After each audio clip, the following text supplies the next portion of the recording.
Hey guys, why am I dancing in the kitchen holding bags of cheese? Because I'm happy I found a solution that will help us busy parents. That solution is this super easy cheesy quesadilla recipe. It's so cheesy and so delicious, and it's crunchy and kids love this recipe.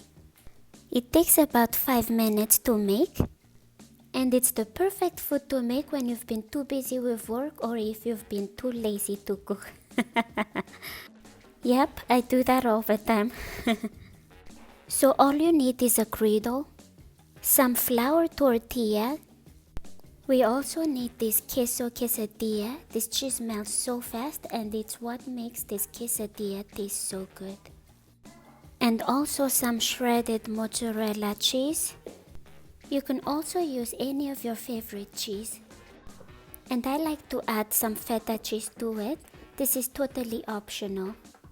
Okay, so lay down the tortilla on a griddle and top with the mozzarella on the half side and the queso quesadilla on the other side. You can use as much or less cheese as you want. There is no right amount. Then finally, add the feta cheese and spread them around evenly on the half side of the tortilla. Then use a spatula to fold the tortilla in half when the cheese has melted. And continue cooking and flipping until the tortilla is crunchy with a golden color. You can now slice it and voila, it is done. Wasn't that easy? The tortilla is so crunchy too. Alright, let's see how it tastes. Let's see how cheesy it is first. Ah, look at that.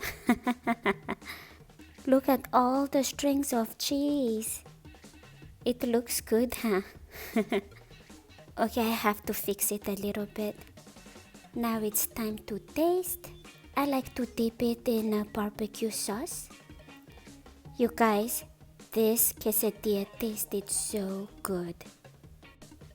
I like making this recipe because it saves me time and money. You can make this food faster than ordering a takeout, and it's pretty cool. So next time your kids are hungry and you don't feel like cooking, try this recipe. And so that is why I'm dancing, because I'm really happy about this quick recipe. So catch me up in my next video for the easiest one-pot lasagna soup recipe, because I know you're going to love it. Thank you for watching. And don't forget to like and subscribe.